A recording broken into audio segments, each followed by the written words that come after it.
लगभग इससे थोड़े कम पैसों की पाकिस्तान एक्सपोर्ट्स करता है टोटल। इतना पैसा तो करप्शन में ही जाता है पाकिस्तान में। फिर उससे कि IMF रिपोर्ट, पाकिस्तान के रियासती इदारों में बदतरीन करप्शन के होशरुबा इंकशाफात हुए हैं।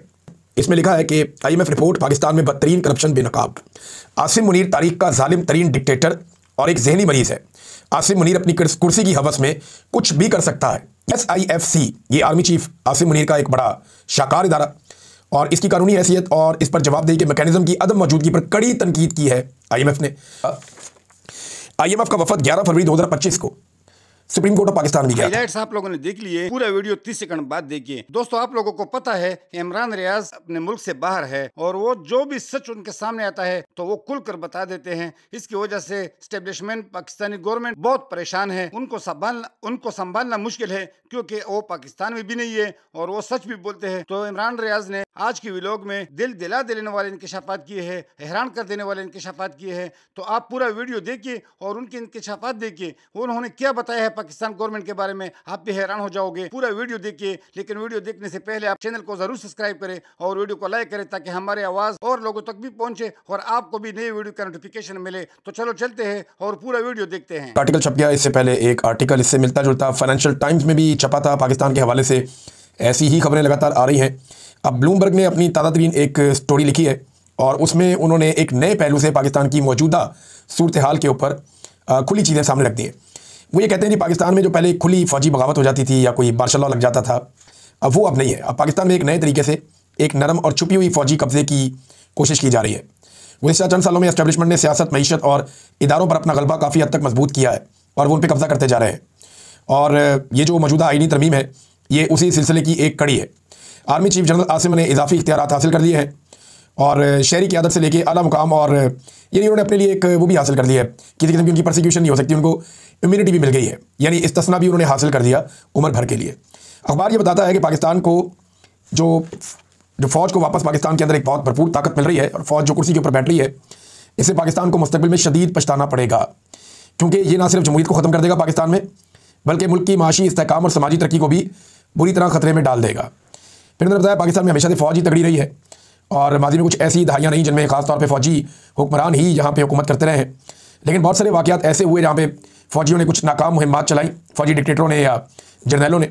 1971 का भी एक वाक़या इसके अंदर रिपोर्ट किया गया और जुल्फ़िकार अली भुट्टो जैसे सियासतदानों को पीछे धकेला गया। माजी में बराह रास्त भी आ जाते थे, लेकिन अब सूरत उससे मुख्तलिफ है। उस वक्त फ़ौज जो है वो अपने हथियारों के ज़रिए से, वर्दियों के ज़रिए से खुलेआम चीज़ों को कंट्रोल कर लेती थी, लेकिन अब उन्होंने सियासी जमातों को कंट्रोल करके, मीडिया को संभाल कर, और जो अहम तरीन सनतें हैं जैसे टेलीकॉम सेक्टर हो गया, बैंकिंग हो गई या रियल स्टेट का एक सेक्टर हो गया, इन सब में अपने कारोबारी मफादात को उन्होंने बहुत ज़्यादा बढ़ा दिया पाकिस्तान की फ़ौज ने, और जिससे बाकी जो शहरी इदारे हैं वो कमज़ोर पड़ गए। फ़ौज का मुकाबला कोई और नहीं कर पा रहा और जितनी भी मुखालिफ आवाज़ें हो सकती है डिक्टेटरशिप के खिलाफ या फ़ौजी कंट्रोल के खिलाफ, वो पाकिस्तान में कमज़ोर पड़ती जा रही है। वो ये कह रहे हैं जो मौजूदा तरमीम हुई है इसकी वजह से आसिम मुनीर साहब को बहुत वसी इख्तियारात मिल गए हैं और सियासी फैसलों में उनका किरदार फैसला कुन हो गया है। अब वो जो बाकी सियासतदान हैं उनसे बहुत बालातर हो गए हैं और आइन जो है वो पहले तो फ़ौज को जवाबदेह बनाता था, लेकिन अब ये खुद जवाबदेह नहीं रहे।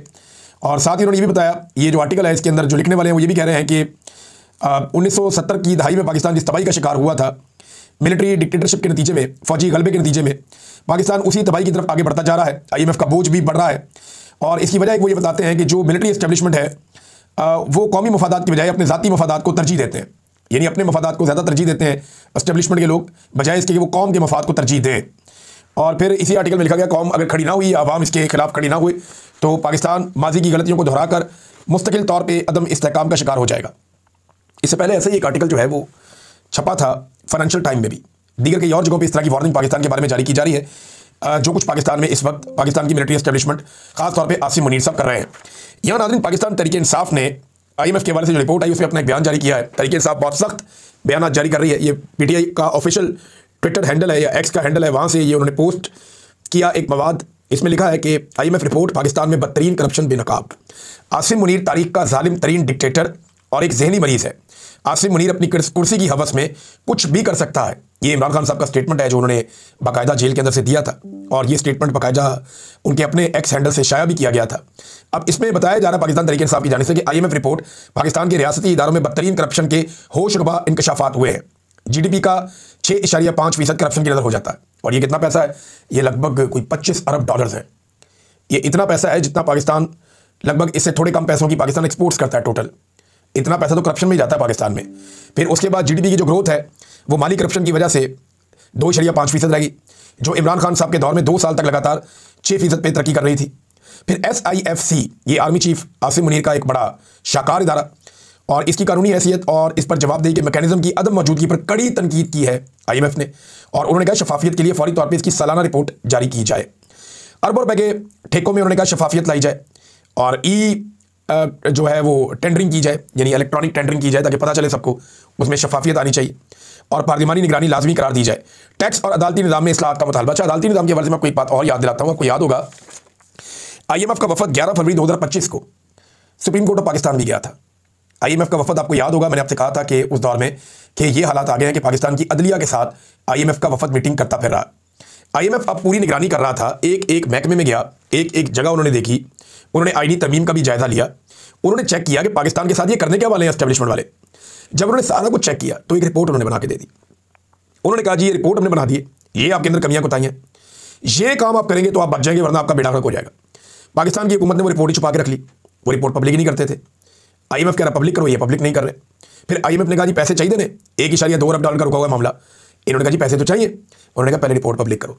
अब वो रिपोर्ट पब्लिक करके ये वो पैसे हासिल करना चाह रहे हैं, लेकिन रिपोर्ट ने इनका सारा का सारा पोल खोल कर रख दिया है। तो उस वक्त चीफ जस्टिस से भी मिले थे, इसके बावजूद उन्हें कोई यकीन नहीं आया कि पाकिस्तान में अदलिया काम कर रही है। अब उसमें PTI ने जो इसको कंक्लूड किया वो ये कहते हैं कि लूट मार के रसिया मुस्तरद शुदा काबिज ग्रोह का तमाम तर फोकस नाजायज़ इक़्तिदार में तवालत और जुमला जराइम पर ताहयात इस्तिस्ना का हुसूल है। ये जनाब पाकिस्तान तहरीक इंसाफ ने एक बड़ा सख्त स्टेटमेंट जारी किया है IMF के हवाले से। नाज़रीन, इसके अलावा जो कल यौम सयाह बनाया पाकिस्तान तहरीक इंसाफ ने, उसमें सिंध से बहुत सारे मनाज़िर आए हैं। खैबर पख्तूनख्वा में मैंने आपको बताया कि 1 दर्जन के करीब मुकामात पर एहतजाज हुआ। सिंध से लगभग 2 दर्जन के करीब तस्वीर आई हैं जहाँ पे मुख्तलिफ इलाकों में छोटे छोटे एहतजाज हुए हैं और कुछ बड़े एहतजाज भी हुए हैं 27वीं आईनी तरमीम के खिलाफ, 26वीं आईनी तरमीम के खिलाफ और इमरान खान साहब की बहनों के ऊपर जो टॉर्चर किया गया उस हवाले से भी। अब नाज़रीन, आखिरी 10 दिन बचे हैं, यानी आज 22 तारीख है। ये महीना गुजारना है किसी तरह फील्ड मार्शल आसिम मुनीर साहब ने। इस महीने में कोई ख़राबी नहीं होनी चाहिए। ये महीना ख़त्म तो उन्हें लगता है कि शायद उसके बाद वो बिल्कुल नाकाबिल तस्खीर हो जाएंगे।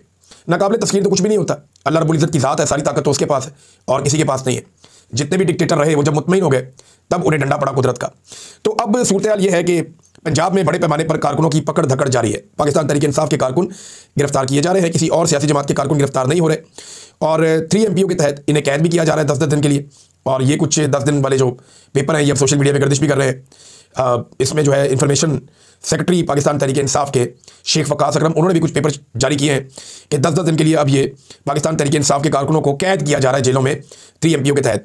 अब वजह यह है कि इन 10 दिनों के बाद आसिम मुनीर साहब को लगता है कि वो नाकाबिल तस्खीर हो जाएंगे, लेकिन घोड़ा भी यही है तो मैदान भी यही है, जब वक्त आएगा तो पता चल जाएगा। इससे पहले ये लोग यही सोचते थे कि इमरान खान को जेल में डालेंगे सब ठीक हो जाएगा, कुछ नहीं हुआ। फिर इन्हें लगा इमरान खान को सजाएं दे देंगे सब ठीक हो जाएगा, कुछ नहीं हुआ। फिर इन्हें लगा इमरान खान का इंतखाबी निशान छीन लेंगे सब ठीक हो जाएगा, कुछ नहीं हुआ। फिर इन्हें लगा कादी फायदा आएगा सब ठीक हो जाएगा, आ गया, कुछ नहीं हुआ। फिर इन्हें लगा नवाज शरीफ को वापस लाएंगे तोते उड़ाएगा सब ठीक हो जाएगा, आ गया, तोते उड़ा लिए, कुछ नहीं हुआ। फिर इन्हें लगा 2024 के इंतखाबात में भरपूर धांधली कर लेंगे और अपनी फार्म 47 पे जाली हुकूमत बना लेंगे, सब ठीक हो जाएगा, वो भी करके देख लिया, कुछ नहीं हुआ। फिर इन्हें ज़रूरत पड़ी एक 26वीं तरमीम की, वो भी इन्होंने कर ली। फिर जनाब 26 नवंबर को कत्लेआम करके इन्होंने लगा सब ठीक हो जाएगा, फिर भी कुछ नहीं हुआ। फिर तहरीक लबैक के कारकुनों को कत्लेआम कर दिया, सब ठीक हो जाएगा, कुछ भी नहीं हुआ। फिर 27वीं आईनी तरमीम करनी पड़ गई। अब 27वीं आईनी तरमीम करके इन्हें लगता है सब ठीक हो जाएगा, कहाँ ठीक हुआ। अब इन्हें लगता है कि 10 दिन और पाकिस्तान तहरीक इंसाफ को चुप करवा लेंगे तो सब ठीक हो जाएगा। ये ठीक नहीं होना, ये कौम आपका पीछा करेगी, आपके पीछे आएगी। पाकिस्तानी इंतजार ज़रूर कर सकते हैं, ताख़ीर ज़रूर हो सकती है। मैं पाकिस्तानियों को अच्छी तरह जानता हूँ, पाकिस्तान की एस्टेब्लिशमेंट पाकिस्तान को इतनी अच्छी तरह नहीं जानती। अगर ये जानते होते, वैसे आसिम मुनीर साहब तो जानते हैं, इसलिए उन्होंने इस्तेस्ता ले लिया कि उन्हें आइडिया है कि पाकिस्तानी क्या कर सकते हैं। इमरान खान का खौफ भी है ना। देखिए, मुझे आज एक बड़े ज़बरदस्त आदमी ने फ़ोन किया, मैं उसको मुश्किल में नहीं डालना चाहता। उसने मुझे कहा कि जितना पाकिस्तान की मिलिट्री एस्टेब्लिशमेंट या फील्ड मार्शल आसिम मुनीर साहब इमरान खान से डर रहे हैं, अगर इतना वो अल्लाह से डरें तो पाकिस्तान की हालत बहुत बेहतर हो सकती थी। लेकिन वो इमरान खान साहब के खौफ में बिला वजह मुब्तला है और ये खौफ उन्हें जीने नहीं दे रहा। कभी इस्तेस्ता लेते हैं, कभी कुछ करते हैं, कभी कुछ करते हैं। तो सारी एक्टिविटीज़ इमरान खान को मद्देनजर रख के, उनको अपने दिमाग में रख के ये करते रहते हैं। और हालात पाकिस्तान के ये पैदा कर दिए कि पाकिस्तान को लगभग शुमाली कोरिया इन लोगों ने बनाकर रख दिया है। शुमाली कोरिया को अगर आप स्टडी करें ना नाज़रीन, तो वहाँ से कोई शख्स बाहर नहीं जा सकता। जिसने बाहर जाना है उसने सर्टेन गारंटीज देनी है, फिर उसने बाहर जाना है। शुमाली कोरिया से निकलकर बाहर भागना वहाँ के लोगों के लिए जान जोखिम का काम है। लोग जनूबी कोरिया जाना चाहते हैं, अगर आप फ्लाइट एक लें शुमाली और जनूबी कोरिया के ऊपर, आप हवा से गुजरें जहाज़ पे रात के वक्त, तो आपको जो अंधेरा नजर आएगा वो आप आंखें बंद करके जान जाएं कि शुमाली कोरिया बेड़े गर्क हो गया, उसका डिक्टेटरशिप है वहाँ पे। और जहाँ आपको रोशनियाँ, चमक और तरक्की नजर आएगी वो आप समझ लें जनूबी कोरिया। जनूबी कोरिया अपनी पहचान पूरी दुनिया में बना रहा है बहुत सारे हवालों से। शुमाली कोरिया जो है वो सिर्फ और सिर्फ उनके पास हथियार अच्छे हैं, जबकि उनके लोगों का म्यार ज़िंदगी किसी काबिल नहीं है। ज़हनी मरीज बन गए हैं वहाँ के लोग। अब वो जो शुमाली कोरिया है वो ट्रैवल नहीं करने देते, यही पाकिस्तान में फार्मूला है। पाकिस्तान के एयरपोर्टों से बेशुमार लोगों को वापस भिजवाया जा रहा है। देखिए कुछ लोग ऐसे होते हैं जो गैर कानूनी तरीके से बाहर जाना चाहते हैं, उनके ऊपर सख्ती हमेशा से होती रही है एयरपोर्ट के ऊपर, और FIA चेक करती रही है। उस मामले को आप मजीद बेहतर कर सकते हैं, मजीद सख्ती कर सकते हैं, ह्यूमन ट्रैफिकिंग को आप रोक सकते हैं। लेकिन जिन लोगों के पास कागजात हैं, जिन लोगों के पास पासपोर्ट है, असली वीज़ा है, जिनके पास टिकट है, जिनके पास वसाइल हैं, जो पाकिस्तान से बाहर जाते रहते हैं, जाना चाहते हैं, उन्हें रोकना दानिशमंदी नहीं है। लेकिन पाकिस्तान की मिलिट्री एस्टेब्लिशमेंट को इस बात की बड़ी शर्मिंदगी है कि क्यों पाकिस्तान दुनिया में नंबर 1 आ गया, जिसके शहरी उस मुल्क को छोड़ छोड़ कर जा रहे हैं।